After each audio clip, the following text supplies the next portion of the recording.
Hello and welcome to this week's edition of MindWeb.com's Metals Weekly podcast. My name is Jeff Candy, and joining me on the line is David Morgan. He is, as everybody knows, the expert when it comes to all things silver. David, it's been a fairly interesting ride for silver over the last year or so. We saw it run up almost toward $50. It came back quite strongly since then. And since then, it seems to have been fairly range-bound. What do you make of what's gone on? Well, just to go into review, Jeff, on the silver market for the year 2011, we started out the year under the $30 level, actually touched down into the 27 or so at the end of near the end of January or so, and then we moved up into the $30 level and had this huge move from roughly $26 or so, all the way to almost 50. What's important to know about that nearly doubling of silver from the end of January to the 1st of May 2011 is under what context did that move take place? And my readers know, and maybe those that follow my work carefully, because I've said this in the public domain a few times, silver had actually done pretty well around the $30 level and sold off to the 26 or so level. And then QE2 was announced. And after QE2 was announced is when you saw this doubling through the month of February, March, and April. And I'm not saying that QE2 was solely responsible for this doubling in the silver price. But what we can say as an absolute fact is in recent history, meaning history of the time of my generation or one or two behind it, is that nothing in the world performs as well under a hyperinflationary scenario than silver. It does even better than gold. Now, those aren't my words. Obviously, they're coming out of my mouth. But the basis for that fact is a book written by Professor Royus Jastrom called Silver, the Restless Metal. And he wrote that book after completing the golden constant, where he looked at what gold does during all types of scenarios, inflation, they don't call it stagflation, or deflationary depressions. And what he discovered was gold actually did just fine during a deflationary scenario. So the question arose, well, what does silver do? And the answer to that question is we don't know for certain because it acts differently during different periods of time. But what he concluded in that book was that silver does the best under a high inflation scenario. So that's where that comes from for me. Moving on back to what happened in 2011, once we hit near the $50 level, we got a huge sell-off all the way down to about the 35 level. And it went extremely rapidly. And I think it's best for all listeners, all readers, to realize that all markets go down faster than they go up. They go down faster than they go up. So we went roughly from 35 to the 50 area from basically March, April, and May, or March and April rather, so a couple of months. But we came down from that 50-ish level to 35. In other words, the same amount, but on the downside, not the upside, in a matter of a week or so. So this is the type of movement you get not only in the commodity sector, you get it in the stock market, you get it in many markets. Because once the selling pressure builds and there's more sellers than buyers, then the buyers are not to be had. So sometimes you actually get gaps in the chart, which all that means is there's no one willing to buy at a certain price. And that is the way these markets move. So once silver caught a bottom around 35, it moved for several months through the summer and built a base between 35 and 37 or so. Then it moved up and built a base above 40 for several months. And at the time it was building a base around the $40 level, gold started to go parabolic, similar to what silver had done earlier in the year. And as that was taking place from roughly the 1550 level all the way up to the $1,900 level, I was concerned, not fundamentally on gold or silver, but technically. And sure enough, Gold got overbought on a temporary basis. I'm not saying that it's not worth more than 1900. Surely it is. It's just in the time frame or in the context in which it got to 1900 that concerned me, technically. Sure enough, gold sells off. Well, when gold sold off, silver was kind of hanging around the $40 level, and it got whacked right along with gold and moved from 40-ish all the way down to under 30 temporarily. And since that time until now, the end of the year, what we've seen is silver's built a base above the $30 level, and it continues to do so. If we look at that, though, there has been some comment around perhaps precious metals should be doing a little bit better than they are at the moment, given all the turmoil we are seeing in Europe at the moment, all these summits I think we've been seeing. And indeed, the market was, I suppose, placated somewhat at the end of last week, but there is concern that perhaps this is just another temporary measure. Well, Jeff, I believe you're correct. It's a hard call because here's the way I see it. The metals probably did get ahead of themselves on a temporary basis. $1,900 gold and $50 silver, and now they're backing and filling, they're consolidating, and we have these wide trading ranges. And I've coined the term basically that these markets will scare you out or wear you out.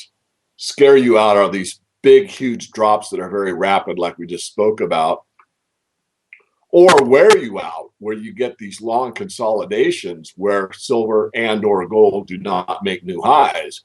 And the fundamentals keep getting better and better and better. And that's where I believe we are, Jeff. I also believe that the traditional seasonal run for gold and silver, meaning the first quarter of the new year, which would be January through March or April of 2012, we'll probably see some strengthening in the metals, but not nearly the seasonality that we usually expect. And the reason for that is we're seeing a liquidity squeeze right now throughout the global financial sector. And in a liquidity squeeze, what you need cash. Now, silver and gold are the ultimate cash, but that's only known by probably 1% of the world's population. The other 99% of the world's population looks at pieces of paper with presidents' pictures on them, or if you're outside of the US, different types of currencies that represent the ultimate liquidity. And in all fairness, they're correct. The majority is you've got to go to euros, you've got to go to dollars, you've got to go to pound sterling, whatever the denominator is of that currency. So there's a rush from any asset, real estate, stocks, bonds, even metals, especially paper metals, into the monetary base, or the ultimate monetary base, which is the currency. And that puts a lot of pressure upward in certain currencies like the US dollar, because right now it's perceived to be the safest. And so that scenario, I believe, is an intermediate term situation, which puts pressure on the gold and silver price and also puts pressure upward on the currencies, especially the ones perceived to be the strongest and safest. If we look at expectations for 2012, clearly at a macroeconomic and a macro-political view, there is concern, or there's comment around perhaps the potential for QE3 or some form of quantitative easing in Europe. If we do see eventually the ECB coming in as a lender of last resort, there is a perhaps still concern around what's going on in the US as well. If that were to happen, or firstly, do you think that's likely to happen? And if so, what is that likely to do for metal prices? Well, first of all, I think it's actually happening, because this Operation Twist has basically given the Federal Reserve the ability to monetize bad debt globally, which means they can buy the bad paper of the banks of the Eurozone and give them the best perceived paper available, which is United States Treasury bills. It's just, since it's called Operation Twist and not many people understand it, they're not really realizing that it's QE3 in disguise. Now, if a QE3 type of announcement were made or perceived by the markets, then I think you would see the precious metals make a great leap upward. But fundamentally, as Jim Rogers has said, as Jim Willey have said, just look at the data. The data is quite clear that this monetary easing has continued. Now, I'm well aware of the fact that if you look at M3, which isn't presented by the US government anymore, but there are other people that still gather the data, that we have seen a contraction in credit in some areas. So I don't want to talk out of both sides of my mouth, but if you look at the monetary base, in other words, M1, it continues to expand. The credit markets are contracting in some areas, which only makes sense because there's no one out there that can borrow, that wants to borrow, and the people that are credit worthy that can borrow don't want to borrow any money. So you've got this freeze up in the credit markets, but at the same time, you've got this liquidity squeeze going on for cash now. So hopefully I'm making sense. It's a fairly sophisticated argument, but it isn't really that hard to understand. And this is what's taking place. So the metals really are fundamentally getting stronger, as I said earlier, day to day. And yet there's fear in the market. There's a rush to cash, and the metals are going to take, I think, more time before they start to move upward in paper prices over the longer term. David, just to close off with then, if we look at the gold-silver ratio, is that something you follow? And if so, what is your view of where it should be long-term? Well, it's something I do follow. And, there's a lot made of it. It seems to be one of those hot spots or talking points that gets a lot of emotion involved around it. But very simply and factually and objectively, the gold-silver ratio is simply a ratio that tells you which metal's doing better versus the other one. Is silver doing better than gold, or is gold doing better than silver? That's all it really tells you.